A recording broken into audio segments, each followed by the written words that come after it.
दोस्तों, यदि भारतीय स्वतंत्रता सेनानियों की बात की जाए और नेताजी सुभाष चंद्र बोस जी का नाम ना आए, ऐसा कैसे हो सकता है। नेताजी सुभाष चंद्र बोस एक ऐसे महान व्यक्ति जिन्होंने भारत से बाहर रहकर भी आज़ाद हिंद फौज सेना का गठन करके देश को आज़ाद कराने में अपनी महत्वपूर्ण भूमिका निभाई। वैसे तो हमारे देश में कई स्वतंत्रता सेनानियों ने देश को आज़ाद कराने में अपनी महत्वपूर्ण भूमिका निभाई, परंतु आखिर सुभाष चंद्र बोस जी में ऐसी क्या बात थी जो उन्हें नेताजी की उपाधि दी। और उन्हें नेताजी की उपाधि किसी भारतीय ने नहीं बल्कि जर्मनी के सबसे तानाशाह शासक एडोल्फ हिटलर ने दी। आखिर कौन थे नेताजी सुभाष चंद्र बोस और क्यों उन्हें केवल भारत ही नहीं बल्कि जापान और जर्मनी जैसे कई अन्य देश के लोग भी उनका सम्मान करते थे। और क्या है नेताजी की मौत से जुड़ा रहस्य और क्या नेताजी आज भी जिंदा है, सब कुछ जानेंगे इस वीडियो में। वीडियो के एंड तक जरूर बने रहिएगा। तो नमस्कार दोस्तों, स्वागत है आपका हमारे YouTube चैनल पर। सबसे पहले यदि आप हमारे चैनल पर नए आए हैं तो हमारे चैनल को सब्सक्राइब और बेल आइकन को प्रेस करें। तो चलिए शुरुआत करते हैं नेताजी के प्रारंभिक जीवन से। नेताजी सुभाष चंद्र बोस जी का जन्म 23 जनवरी 1897 को उड़ीसा के कटक में एक बंगाली परिवार में हुआ। उनके पिताजी का नाम जानकीनाथ बोस था जो एक सरकारी वकील थे और उनकी माताजी का नाम प्रभावती बोस था और वह एक गृहिणी थी। नेताजी अपने माता पिता की 14 संतानों में से 9वीं संतान और छठे नंबर के पुत्र थे। नेताजी नेताजी का परिवार उस समय का एक संपन्न परिवार हुआ करता था, जिस कारण उनको कभी भी शिक्षा प्राप्त करने में आर्थिक रूप से कमजोरी का सामना नहीं करना पड़ा। सुभाष चंद्र बोस ने अपनी शुरुआती शिक्षा प्रोटेस्टेंट यूरोपियन स्कूल से पूरी की और साल 1913 में क्लास 10th में पूरे स्कूल में दूसरी रैंक लाने के बाद उन्होंने प्रेसिडेंशियल कॉलेज में एडमिशन लिया। सुभाष चंद्र बोस बचपन से ही पढ़ाई लिखाई में काफ़ी दिलचस्पी रखते थे और वह रामकृष्ण और स्वामी विवेकानंद जी के विचारों से काफ़ी प्रभावित थे। इन्हीं महापुरुषों के विचारों से प्रभावित होकर नेताजी के मन में कुछ अलग करने की जिज्ञासा जागी। उस समय ब्रिटिशों द्वारा भारतीय लोगों का पूरी तरह शोषण किया जाता था, जो सुभाष चंद्र बोस जी को बिल्कुल भी रास नहीं आ रहा था। कॉलेज में एडमिशन लेने के बाद सुभाष चंद्र बोस जी की लीडरशिप क्वालिटी को देखते हुए इन्हें स्टूडेंट यूनियन का हेड बनाया गया। इनके कॉलेज में ब्रिटिश प्रोफेसर्स हुआ करते थे जो भारतीय छात्रों को बिना बात के पीट दिया करते थे। सुभाष चंद्र बोस जी ने इन प्रोफेसर्स के खिलाफ आंदोलन किए, परंतु वह ब्रिटिश प्रोफेसर फिर भी भारतीय छात्रों के साथ दुर्व्यवहार करते थे। इस बार नेताजी ने उन ब्रिटिश प्रोफेसर्स की कॉलेज में ही पिटाई कर दी थी, जिस कारण सुभाष चंद्र बोस जी को कॉलेज से निकाल दिया गया था। इसके बावजूद भी उन्होंने उन प्रोफेसर्स से माफ़ी नहीं मांगी। उनका कहना था सबसे बड़ा अपराध अन्याय के साथ समझौता करना और अन्याय को सहना है। कॉलेज से निष्कासित होने के बाद नेताजी देश की सेवा करना चाहते थे और वह भारत को ब्रिटिश की गुलामी से पूरी तरह आज़ाद कराना चाहते थे। लेकिन उनके पिताजी के दबाव में आने के बाद उनको ICS यानी इंडियन सिविल सर्विसेज की पढ़ाई करने के लिए इंग्लैंड जाना पड़ा, क्योंकि उस समय पूरे भारत में कहीं भी ICS की पढ़ाई नहीं होती थी। ICS की पढ़ाई 4 साल की होती थी और ये इतनी कठिन होती थी जिसे लोग 4 साल में भी पूरा नहीं कर पाते थे। लेकिन सुभाष चंद्र बोस जी इतने ज़्यादा जीनियस पर्सन थे, उन्होंने इसे केवल 6 महीने में ही चौथी रैंक के साथ पूरा कर लिया था।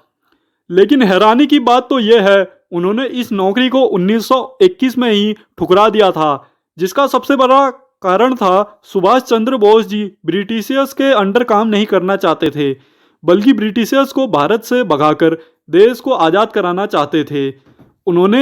उनके माता पिता और घरवालों ने उनको इस नौकरी को करने के लिए काफ़ी जिद भी की, लेकिन वो किसी भी तरह नहीं माने। उनका कहना था देश लूट रहा है अंग्रेजों के हाथ और हम मौज करें उन्हीं के साथ। अब सुभाष चंद्र बोस जी द्वारा ICS की नौकरी छोड़ने की खबर हवा की तरह फैलने लगी, जिसे देखकर अंग्रेज भी हैरान थे, क्योंकि अब तक ऐसा पहली बार हुआ था जब किसी व्यक्ति ने ICS में टॉप करके उसकी नौकरी को ठुकरा दिया था।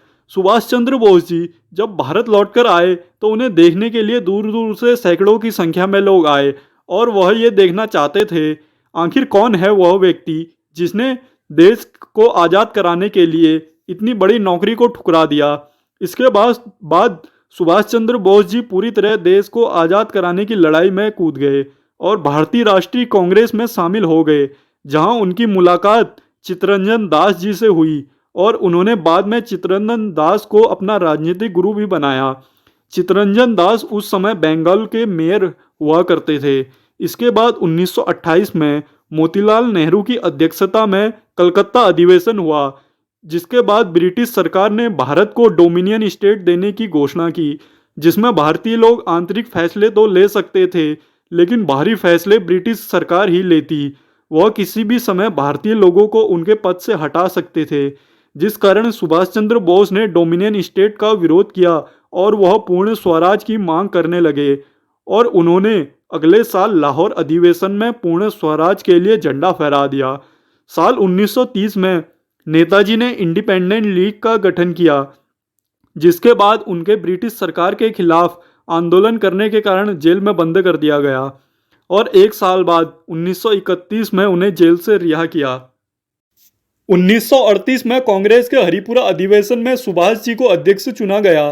गांधी और सुभाष जी की विचारधारा एक दूसरे के बेहद विपरीत थी, क्योंकि गांधी जी अहिंसा के पुजारी थे तो वहीं सुभाष जी युवा विचारधारा के थे, जिस कारण साल 1939 के त्रिपुरा अधिवेशन के अध्यक्ष के चुनाव में गांधी जी ने सुभाष जी के खिलाफ पट्टामती सीतारामैया को दक्षिण भारत से लाकर खड़ा किया। पट्टामती सीतारामैया को गांधी जी का पूर्ण समर्थन होने के बाद भी सुभाष चंद्र बोस जी ने उनको 200 से अधिक वोटों से हरा दिया और सुभाष जी दोबारा अध्यक्ष चुने गए। अब द्वितीय विश्व युद्ध की शुरुआत हो रही थी और सुभाष जी ने अंग्रेजों को 6 महीने से पहले भारत को पूर्ण स्वतंत्रता देने की चेतावनी दी। इस बात का गांधी जी समेत अन्य कांग्रेस के लोगों ने विरोध किया, जिस कारण सुभाष जी ने 1939 में ही कांग्रेस के अध्यक्ष पद से इस्तीफा दे दिया। कांग्रेस से इस्तीफे के बाद नेताजी ने ऑल इंडिया फॉरवर्ड ब्लॉक नामक पॉलिटिकल पार्टी का गठन किया, जो एक नेशनलिस्ट पार्टी थी। इसे सुभाष चंद्र बोस जी ही लीड करते थे। धीरे धीरे कई कांग्रेस के लोग कांग्रेस पार्टी को छोड़कर फॉरवर्ड ब्लॉक से जुड़ने लगे। सुभाष चंद्र बोस जी ने अंग्रेजों के खिलाफ कई बड़े आंदोलन भी किए, जिस कारण 1940 में ब्रिटिश सरकार ने उन्हें फिर से जेल में बंद कर दिया था। सुभाष चंद्र बोस जी अब तक 12 बार जेल जा चुके थे। जेल जाकर नेताजी ने कई दिनों तक भूख हड़ताल की और बीमार हो गए, जिस कारण ब्रिटिश सरकार ने उन्हें कुछ दिनों के लिए घर पर आराम करने के लिए भेज दिया और उनकी निगरानी के लिए कुछ पुलिस वाले भी रखे। उनके घर के बाहर कई पुलिस वाले पहरा देते थे और उनके घर में जो भी आता जाता था उसकी कड़ी निगरानी रखते थे।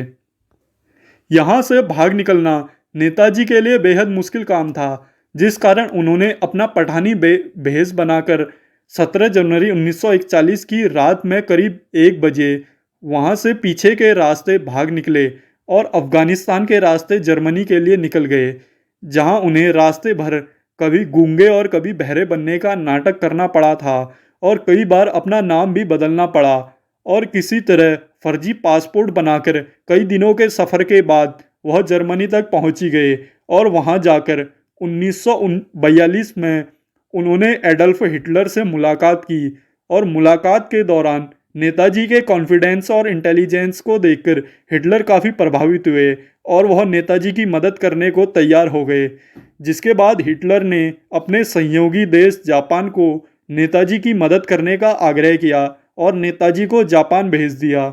1943 में सुभाष जी जापान गए और उन्होंने वहां पहुंचकर वहां के पीएम से मुलाकात की। सुभाष चंद्र बोस जी को पता था उस समय जापान का सिंगापुर के साथ युद्ध चल रहा है और सिंगापुर के पास 85,000 ब्रिटिश सैनिक थे, जिसमें आधे से ज़्यादा तो इंडियंस थे। वहाँ उन्होंने कई सारे रेडियो ब्रॉडकास्ट किए और भारतीयों को अपने साथ जोड़ने की अपील की और ब्रिटिश सैनिकों के बीच रह रहे 40,000 से अधिक भारतीय सैनिकों को अपने साथ जोड़ा और इंडियन नेशनल आर्मी यानी आज़ाद हिंद फौज की स्थापना की। इस फौज को सबसे पहले राज बिहारी बोस ने बनाया था, जो भारत से बाहर जापान में रहकर भारत को आज़ाद कराने की रणनीति बनाते थे। 1943 में नेताजी सुभाष चंद्र बोस जी ने आज़ाद हिंद फौज की कमान संभाली। अब नेताजी ने आज़ाद हिंद फौज को कड़ी ट्रेनिंग देनी शुरू की और उन्होंने आज़ाद हिंद फौज के सैनिकों को दिल्ली चलो और तुम मुझे खून दो, मैं तुम्हें आज़ादी दूंगा सहित जय हिंद जैसे नारे देकर हर एक सैनिक के मन में भारत को आज़ाद कराने का जज्बा भर दिया। आज़ाद हिंद फौज में नेताजी ने एक महिलाओं की रेजिमेंट को भी बनाया था, जिसका नाम रानी झांसी रेजिमेंट रखा था, और इस रेजिमेंट को कैप्टन लक्ष्मी स्वामीनाथन लीड करती थी। अब साल 1944 में आज़ाद हिंद फौज ने नॉर्थ ईस्ट की पहाड़ियों के रास्ते भारत में एंट्री की और ब्रिटिश सैनिकों के खिलाफ जंग छेड़ दी। इस जंग की के शुरुआत में आज़ाद हिंद फौज को सफलता तो मिली, लेकिन बाद में उनके सारे सप्लाई चेन काटे जा चुके थे, जिस कारण अंत में भले ही आज़ाद हिंद फौज इस जंग को पूरी तरह जीत ना पाई हो, लेकिन इस जंग का ब्रिटिश सरकार पर काफ़ी गहरा असर पड़ा। सुभाष चंद्र बोस जी किसी भी धर्म के साथ किसी भी तरह का कोई भेदभाव नहीं करते थे। यही कारण था कि मोहम्मद अली जिन्ना अगर किसी की बात मानते थे तो वह थे नेताजी सुभाष चंद्र बोस। यहाँ तक कि मोहम्मद अली जिन्ना ने तो ये तक कह दिया था, यदि सुभाष चंद्र बोस जी अगर पीएम बनेंगे तो हमें अलग पाकिस्तान की आवश्यकता नहीं है, हम भारत में ही रहने को तैयार है। नेताजी आज़ाद भारत के पहले पीएम तो बन जाते, लेकिन भारत के आज़ाद होने से पहले ही कुछ ऐसी दुर्घटना घटी जो आज भी अपने आप में एक रहस्य है। दरअसल 18 अगस्त 1945 को नेताजी ताइवान से मंचूरिया जाने के लिए एक प्लेन में बैठते हैं और ये प्लेन मंचूरिया के लिए निकल जाता है। इसके 5 दिन बाद एक खबर आती है जिसके माध्यम से ये पता चलता है कि अब नेताजी नहीं रहे। नेताजी की डेथ को लेकर हमेशा लोगों में अलग अलग थ्योरियां बनाई। कुछ लोगों का मानना था नेताजी का प्लेन कभी क्रैश ही नहीं हुआ, तो वहीं कुछ लोग कहते थे ब्रिटिशियर्स ने नेताजी को बंदी बनाकर रख लिया था, और कुछ लोग तो ये भी कहते थे नेताजी एक गुमनामी बाबा बनकर यूपी के फैजाबाद में रह रहे हैं। लोग उनके ऊपर ऐसे ही नई नई थ्योरियां बनाते थे। नेताजी की मौत की जांच के लिए अब तक 3 कमेटी का गठन किया जा चुका है। सबसे पहले साल 1956 में नेहरू सरकार द्वारा बनाई गई शहनवाज कमेटी ने इस घटना की जांच की और इसे विमान दुर्घटना बताया। इसके बाद 1970 में इंदिरा गांधी ने खोसला समिति का गठन करके इस घटना की जांच कराई। इस जांच ने भी इसे विमान दुर्घटना बताया, और फिर साल 1999 में उस समय के प्रधानमंत्री अटल बिहारी वाजपेयी ने मुखर्जी कमीशन का गठन करके इस घटना की जांच कराई। तो इस कमीशन ने यह बताया कि नेताजी की मौत विमान दुर्घटना में हुई ही नहीं, लेकिन 20 साल से अधिक समय तक इस घटना की बारीकी से जांच करने के बाद भी मुखर्जी कमीशन ने भी नेताजी की मौत को विमान दुर्घटना बताया।